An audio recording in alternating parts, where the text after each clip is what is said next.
Hi hello everyone welcome to my YouTube channel overseas ఊహలో. ఇవాళ నా లైఫ్ జర్నీ మీతో షేర్ చేసుకోవాలనుకుంటున్నాను. నేను యూకే ఎలా అప్లై చేశాను, ఫస్ట్ యూఎస్ఏకి ఎలా రిజెక్ట్ అయింది, అవన్నీ మీతో షేర్ చేసుకోవాలనుకుంటున్నాను. అంతకంటే ముందు హూ ఈజ్ లవ్లీ అని మీకు తెలియాలి కదా. ఈమె లవ్లీ అయినా, లవ్లీ నిక్ నేమా, ఫుల్ నేమా? లవ్లీ అనేది నా నిక్ నేమా. నా ఫుల్ నేమ్ వచ్చేసి సాత్విక రెడ్డి. కానీ నాకు అస్సలు ఇష్టం ఉండదు నా పేరు. ఎవరు సాత్విక అని పిలిచినా ఏదో లోపల కొంచెం డిఫరెంట్ ఫీలింగ్ వస్తుంది అనమాట. ఎవరైనా క్లోజ్ ఉండే పర్సన్స్ అందరు నన్ను లవ్లీ అనే పిలుస్తారు. కొన్నిసార్లు నా పేరు నేనే మర్చిపోతా సాత్విక అని చెప్పి. అవునా నిజమా అనేటట్టుంది తెలుసా. మా ఫ్యామిలీ బ్యాక్గ్రౌండ్కి వస్తే మమ్మీ, డాడీ, చెల్లి, తమ్ముడు, నేను ముగ్గురం అనమాట మేము. నేను పెద్ద కూతురును ఇంట్లో. తెలుసుగా పెద్ద కూతురు గారాబం ఎట్లుంటుందో ఇంట్లో. నేను చిన్నప్పటి నుంచి చాలా గారాబంగా పెరిగిన. అసలు నాకు తెలిసి 1 వీక్ కూడా లేను మా పేరెంట్స్ని వదిలేసి. ఇంత దూరం ఎట్లొచ్చి ఉంటున్నానో I can't even imagine also. కందునని దోసిట్లో పెంచారు. నేను పుట్టింది మాత్రం చౌటుప్పల్, యాదాద్రి. కానీ when I was in 6th class, we moved to the Hayat Nagar for my studies. My undergraduation in BSc Data Science. అందరికీ ఉండే డ్రీమే నాకు కూడా. అబ్రాడ్కి వెళ్ళి చదువుకోవాలి, సెట్ అవ్వాలి, అది చేయాలి, ఇది చేయాలి అని చెప్పి. So I applied for the USA. ఒక కాలేజ్ వచ్చింది, అంతా బాగానే ఉంది, అప్లై చేసుకున్నా. ఢిల్లీలో ఇంటర్వ్యూ కూడా పెట్టుకున్నా. నేను, మా డాడీ, మా మామ ముగ్గురం కలిసి ఢిల్లీ ఇంటర్వ్యూకి వెళ్ళినాం, అటెండ్ చేసినాం. But I got rejected. That was the heartbreak moment for me. చాలా డిప్రెస్డ్గా ఫీల్ అయినా. నేను ఎవరికి చెప్పుకోలే కూడా ఎంత బాధపడినో, even for my parents also. ఎందుకంటే నేను బాధపడుతున్నాను తెలిసే వాళ్ళు కూడా బాధపడతారని చెప్పి ఎక్స్ప్రెస్ చేయకపోతుండే. ఏం కాదు అని చెప్తుండే. వాళ్ళు కూడా అంతే ధైర్యం చెప్తుండే అనమాట నాకు. Because of my parents I'm here today. వాళ్ళు లైక్, ఇది కాకపోతే ఏంది నాన్న, ఇంకోటి ఉంది కదా ఆప్షన్, ఇంకొకసారి ట్రై చేయి. ఈ కంట్రీ కాకపోతే ఏంది, ఇంకో కంట్రీ ట్రై చేయి అని చెప్తుండే. నాకు తెలిసి మా అలాంటి పేరెంట్స్ ఇంకెవ్వరికి ఉండదు అనుకుంటా. అంత ఫ్రెండ్లీగా, అంత హ్యాపీగా చూసుకుంటారు నన్ను. వన్స్ నాకు రిజెక్ట్ అయిపోయిన తర్వాత మళ్ళీ నేను హైదరాబాద్లో పెట్టుకున్నా. హైదరాబాద్లో కూడా రిజెక్ట్ అయింది నాకు. మరి నా మొహం చూసి రిజెక్ట్ చేయాలనిపించిందేమో వాళ్ళకి. I don't know why. Reject అయింది మళ్ళీ. సో ఈ యూఎస్ఏ ప్రాసెస్ అంతా చుట్టాలందరికీ తెలుసు అనమాట. నేను యూఎస్ఏ పోతున్నా అని అనుకుంటున్నారు అనమాట అంతా. కానీ నా వీసా రిజెక్ట్ అయింది. కానీ యూకే ప్రాసెస్ చేసుకున్నప్పుడు నేను ఎవ్వరికీ చెప్పలేదు అసలు. ఈవెన్ మా పేరెంట్స్కి కూడా కొంచెం పైన అదే పోతుందంట అని తెలుసు. కానీ నేను వీసా డ్రాప్ చేసిన, జస్ట్ వీసా డ్రాపింగ్ అప్పుడు ఓన్లీ మా మమ్మీ, డాడీకి తెలుసు. ఈవెన్ మా రిలేటివ్స్ ఇన్ ద సెన్స్ పిన్ని, బాబాయ్, తాత, అమ్మమ్మ ఎవ్వరికి చెప్పలేదు. ఎందుకు రిజెక్ట్ అయితే మళ్ళీ నేను ఫేస్ చేయాలి, అదే రిజెక్ట్ అయిందా అని అవన్నీ నేను ఫేస్ చేయాలని చెప్పి నేను ఎవరికి చెప్పుకోలే అనమాట. సో వీసా డ్రాప్ చేసిన. అయితే నా కజిన్ బర్త్డే అంటే బర్త్డేకి వెళ్ళిన అనమాట. వీసా అనేది డ్రాప్ చేసిన తర్వాత మన ఇంటికి పోస్ట్ వస్తుంది అనమాట. పోస్ట్ కోసం వెయిట్ చేస్తున్నా అనమాట. నాకు 2 days తర్వాత వస్తుందని తెలిసింది, కానీ ముందే వచ్చింది నా వీసా. సో మా చెల్లి ఉండే ఇంట్లో, మా తమ్ముడు, నేను, మా కజిన్ వాళ్ళ బర్త్డేకి వెళ్ళినాము అనమాట. వీసా వచ్చిందని చెప్పి మా చెల్లె కాల్ చేసి చెప్పింది నాకు. బర్త్డే అవుతుంది, కేక్ కట్ చేస్తున్నాం అనమాట. లోపల ఎంత టెన్షన్ అంటే నాకు తెలుసు యూకే వీసా అనేది వస్తుంది అని. కానీ నా దరిద్రం చాలా ఎక్కువ అనమాట. నాకు లక్ ఎక్కువ ఉంటుంది గుడ్ లక్ అంటే. సో అంతకంటే ప్రాసెస్ వీసా వచ్చింది. మా చెల్లి అక్క ఫోటో పెట్టింది, అక్క వచ్చిందా అని అడుగుతుంది. అది చూడలేదు, చెయ్యలేదు. నాకేమో టెన్షన్ అవుతా ఉంది లోపల.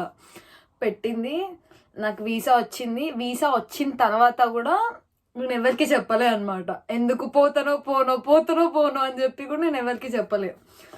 సో ఆల్మోస్ట్ అంతా అయిపోయింది ప్రాసెస్. దాన్ని ఏమంటారు, షాపింగ్ స్టార్ట్ చేసుకున్నా, టికెట్ కూడా బుక్ చేసుకున్న తర్వాత I started saying to the relatives అనమాట, ఇట్లా వచ్చింది పోతున్నా. అందరు షాక్ అనమాట. వెళ్ళనన్నావు కదా, ఏమైంది, వీసా ఎప్పుడు వచ్చింది, ఎప్పుడు ప్రాసెస్ చేసుకున్నావు, ఇదంతా అడగడం స్టార్ట్ చేసిరు.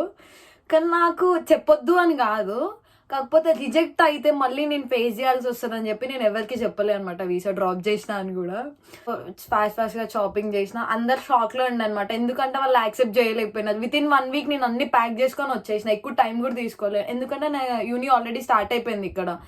వచ్చేసిన అంత నాకు ఇక్కడ కజిన్స్ ఉండే కాబట్టి నాకు పెద్ద ప్రాబ్లం కాలేదు. నాకు చాలా మంచిగా చూసుకునే కజిన్స్ దొరికిరు, ఫ్రెండ్స్ దొరికిరు. That's a different thing. అందరికి ఇట్లా ఉండాలని కూడా రూల్ లేదు.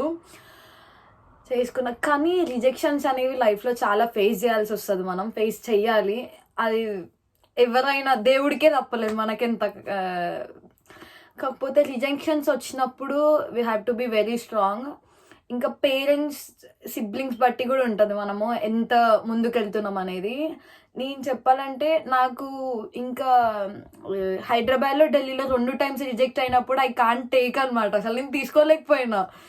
ఎవరికి చెప్పాలో అర్థం కాలేదు. కానీ మా పేరెంట్స్ వాస్ చిల్ అనమాట. నేను ఇంట్లో పెద్ద కూతురు అని చెప్పినా కదా already.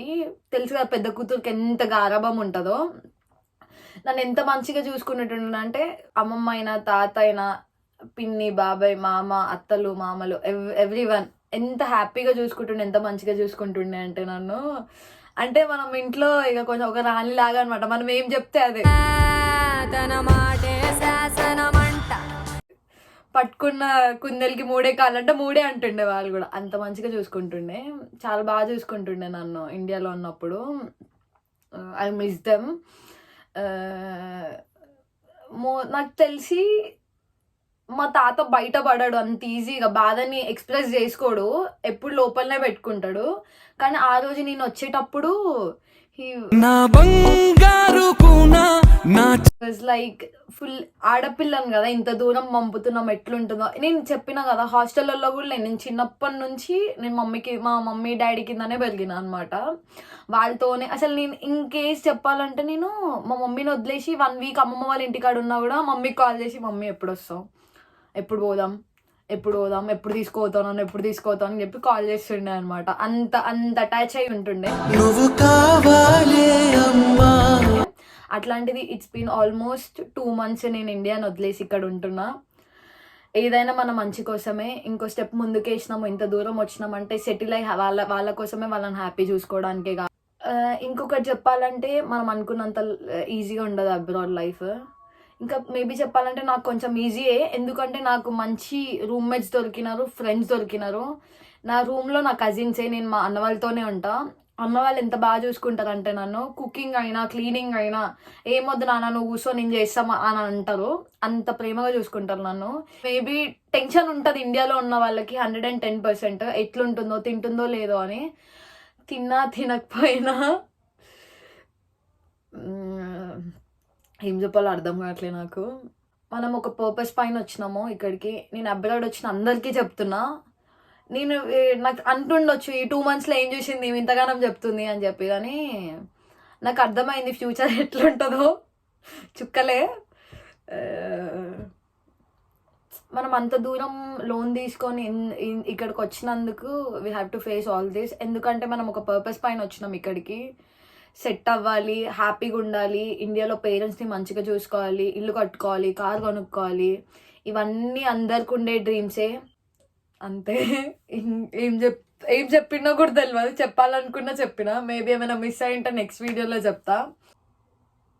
Always keep smiling. Bye. మీకు ఈ వీడియో నచ్చినట్టయితే లైక్ చేయండి, షేర్ చేయండి, subscribe to my YouTube channel overseas ఊహలు.